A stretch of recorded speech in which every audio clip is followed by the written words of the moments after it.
Hello, hello, ಎಲ್ಲಿದೆ ಮಗ? ಏನದಲ್ಲಿ ಮಗ? ಸಿಗ್ತೀಯಾ? ಹಾ ಸಿಗ್ತೀನಿ. ಏನ್ ವಿಷಯ? ನಮ್ಮ ಮಠಕ್ ಬಂದ್ಬಿಡು. ಬಂದೆ 5 ನಿಮಿಷ ಬಂದೆ. ಹಾ, ಎಲ್ಲಿ ಆಚೆ? ಹೌದಾ?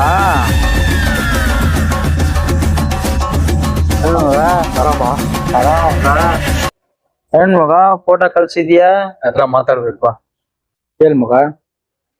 ನನ್ ಫ್ರೆಂಡು ಹೆಂಡತಿ ಕೆಲ್ಸ ಕಳ್ಸಿದ್ರೆ ಆಫೀಸಲ್ಲಿ ಹುಡುಗ ಫಿಟ್ ಮಾಡ್ಬಿಟ್ಟಿದ್ದಾನೆ.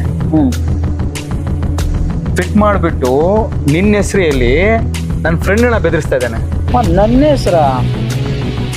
ನಿನ್ನ ಹೆಸರು ಹೇಳ್ತಾ ಇದ್ದಾನೆ, ಏರಿಯಾ ಹೇಳ್ತಾ ಇದ್ದಾನೆ, ಮನೆ, ನನ್ನ ಫ್ರೆಂಡು ಫೋಟೋ ಎಲ್ಲ ತೋರಿಸ್ತಾ ಇದ್ದಾನೆ. ಅವನಾ? మగ ఇవను నోడేలా ನಮ್ಮ ఏరియాದಲ್ಲಿ అలాంటోడు మళ్ళీ తిరిగి వస్తున్నాడు అంటే 2 ದಿವಸ ಡ್ಯೂಟಿ ಮಾಡು. ಆಯ್ತು, ನಮ್ಮ ಹುಡುಗರಿಗೆ ಹೇಳಿ 2 ದಿವಸ ಡ್ಯೂಟಿ ಮಾಡಕ್ಕೆ ಹೇಳ್ತೀನಿ. ಏನ್ ಮಾಡ್ಬೇಕು ಅವನಿಗೆ? ನಾವು ಕೊಡೋ ಟ್ರೀಟ್ಮೆಂಟ್ ಅಲ್ಲಿ ಯಾವುದೇ ಹುಡುಗರಾಗಿರ್ಲಿ ಇನ್ನೊಂದ್ ಸತಿ ಇನ್ನೊಬ್ಬರು ಹೆಂಡತಿನ ಮುಟ್ಬೇಕಾಗಿದ್ರೆ 1000 ಸತಿ ಯೋಚನೆ ಮಾಡ್ಬೇಕು. ಅವ್ನು ಕೊಡೋ ಟ್ರೀಟ್ಮೆಂಟ್ ನ ವಿಡಿಯೋ ಎತ್ತಿ ಮೀಡಿಯಾದಲ್ಲಿ ಹಾಕ್ಬಿಡೋಣ. ಅಷ್ಟೊಬ್ಬನ ಹೆಂಡತಿನ ಮುಟ್ಟಕ್ಕೆ ಯಾರೇ ಇರ್ಲಿ ಅಷ್ಟೇ ತಾನೇ. ನಾನು ನೋಡ್ಕೊಂತೀನಿ.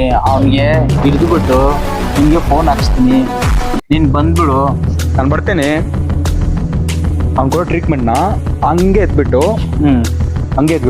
ಪೋಸ್ಟ್ ಮಾಡ್ಬಿಡೋಣ. ಆಯ್ತು, ಗೊತ್ತಾಗ್ಬೇಕು ಇನ್ನೊಬ್ಬನ ಹೆಂಡತಿನ ಮುಟ್ಟಿದ್ರೆ ನರ್ಗ ನಾವೇ ತೋರಿಸ್ತೀವಿ ಅಂತ. ಹೌದು, ಅರ್ಥ ಆಯ್ತಾ? ಆಯ್ತು.